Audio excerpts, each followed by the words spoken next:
A pseudo unboxing of the Galaxy Watch 6 Classic 43mm LTE and also in black. Now we see that the package is rather tall, and now inside we find two different things. I bought this from Amazon as used, and it came from this reseller which sold over Amazon, which is called Socks, which sells refurbished stuff, at least to my knowledge, in Germany. So as we open the box up, we have two halves. The first half is the strap that looks a little bit like leather. The second half is another box inside the box. Inside this box that comes inside a box, in the one half of the box we now find the charging cable, and also we find a short instruction manual which is called a quick start guide, at least if it focuses in the camera. Now the charging cable is a little bit different compared to the ones I had before for my Galaxy Watch 4. On the one side we now find a USB-C. I don't know in which generation they switched to USB-C, but now on the one side we find USB-C. On the other side we do find, and the cable is I think 80 centimeters long. For a previous attempt of this video I measured this, and so it seems to not be the normal 80 centimeters, not the normal 80, but the normal 1 meter that other cables have. So it's a little bit shorter in my charging plug with 80 centimeters approximately.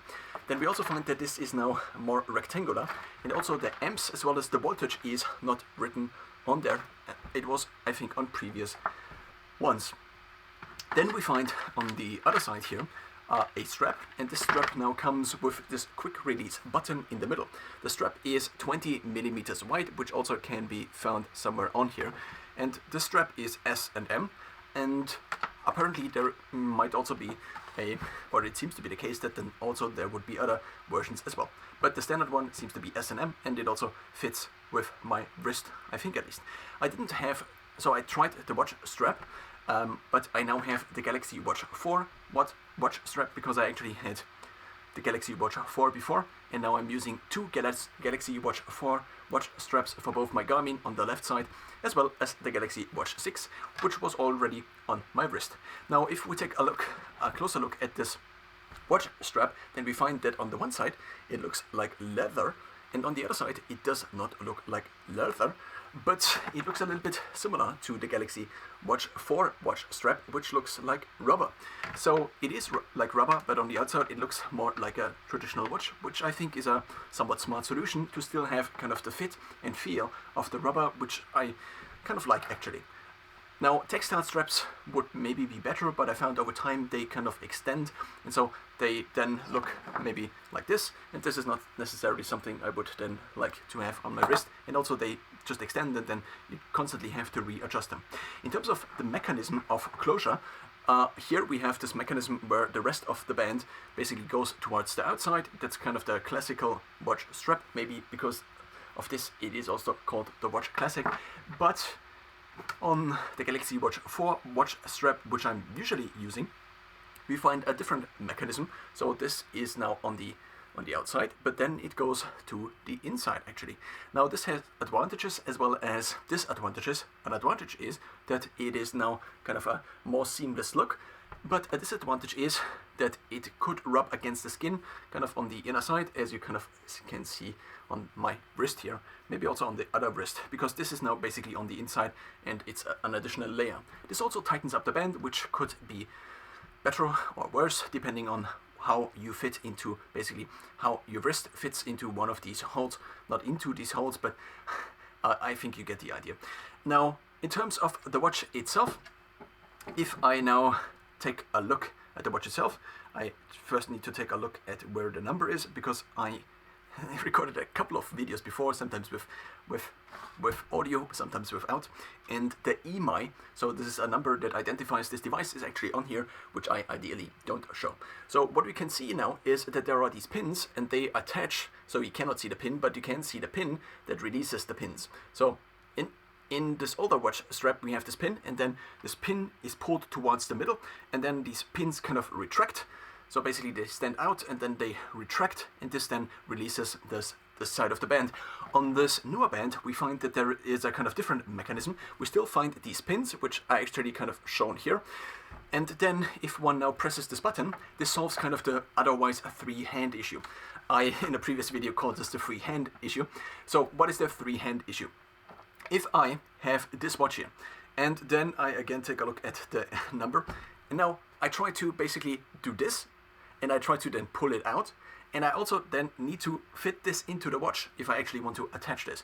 But I need to also hold the watch with the other thing, so I can only do it kind of like this, but then I would need a third hand, maybe not a good explanation. On here, I can hold the strap with the same hand as I am also pressing with my thumb the retraction, so basically this button that then retracts the pins, and then I can, with the other hand, basically fit this into the Galaxy Watch, which in terms of quickness of attaching these is probably a little bit better. I find myself often it often takes me a couple of minutes to readjust these straps onto the Galaxy Watch once I basically, if I change the straps.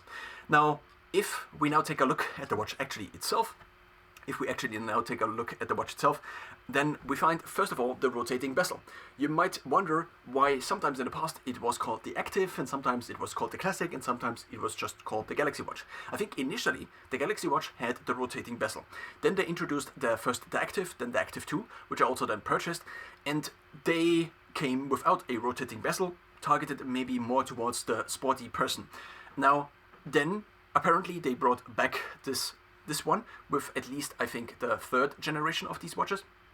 But then the third generation, or the fourth generation, basically switched this. So the Galaxy Watch 4 became then, so the Active before, became the normal Galaxy Watch, and this one became the Classic, the one with the rotating bezel. Now the rotating bezel actually has a few advantages, I think. First of all, it provides another manual input. Not manual, but mechanical input. So we have these two buttons on the side, and these two buttons are also, I think, conductive, if this is the right word, or it's not inductive, but I think it's conductive. They conduct electricity to a certain extent at least. So if one then measures ECG or EKG or body composition, then one has to have this on the one side of one's hand, and then with the other side, because I'm usually wearing this on the right, one touches this upper button for the ECG and EKG, and for the body composition one has to have the ring finger as well as the middle finger, basically like this, and then a small current is sent, as I understand it, through basically the body, takes the shortest route, and then based on this, body composition or its EKG are calculated or measured. Now, the screen is actually a little bit, it seems, so the screen is actually kind of the same as on the other version, I think, at least. I don't know if there is a 42mm version of also the Galaxy Watch 6. I'm not sure. The Galaxy Active, not the Galaxy Active, the Galaxy Watch 4 had actually, I think, a 42mm diameter, whereas this one has apparently 43. I don't know if this is particular to the Galaxy Watch 6 Classic or if it is not. What I found myself using or seeing though is that if I now have this rotating bezel, because the Galaxy Watch 4 or also the normal Galaxy Watch has this touch bezel on the outside, I need to rotate basically along this here. So as I basically doing this, I'm first of all covering part of the screen with my finger, but what I'm also doing is what I also have to do is I have to basically guide my finger. So I cannot just do it like this, because otherwise my finger might go somewhere else.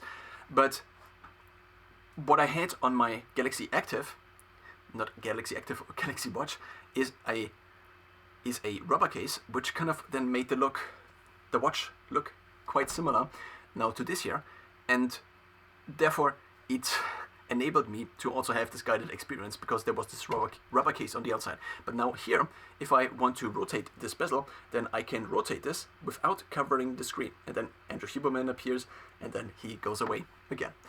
Now, there are these two buttons on the left side. One is usually kind of the back button, and the other one is used for something else. I haven't quite figured out all of these functions.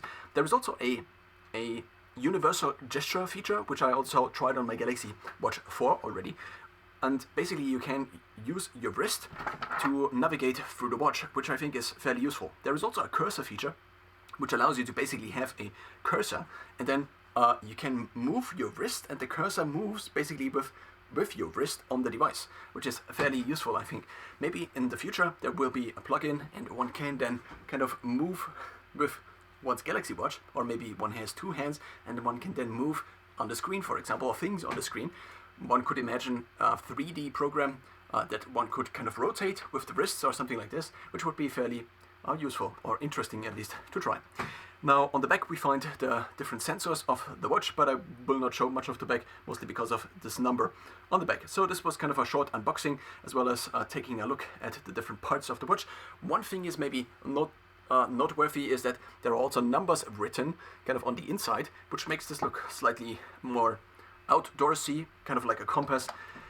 Now, one thing maybe additionally has to be said is, so I do wear now two watches. The Galaxy Watch 4 was a little bit lighter, maybe because it did not have this additional metallic bezel on it. So I measured actually, so I weighed both watches with the Galaxy Watch 4 watch strap. This is now the Garmin Fenix 7S Pro, and this is the Galaxy Watch 6 Classic in 43mm. And this is about 10 to 15 grams heavier with the strap compared to this. I think this had around 60 grams, 63, and this one had maybe 70 grams or 73 or something like this. So that's also noticeable. And I did not really find a constellation also with this band here, in which the watch itself, if I sprint or if I do interval training, just does not juggle. I don't know if there's a word for this, which I would find right now. It goes up and down. And even if I have it on the tightest, which I can wear, it still wobbles up and down just because it is a little bit heavier compared to the Galaxy Watch 4. And it also seems to be a little bit bigger, but the look is actually more similar to the Fenix 7S Pro, which is also partially, at least, why I also decided to get this, because then I have a kind of visual symmetry, and also the weight. Actually, this is now lighter, which I didn't expect, but nonetheless, this was a short review, not a short review, a short unboxing of the Galaxy Watch 6 Classic.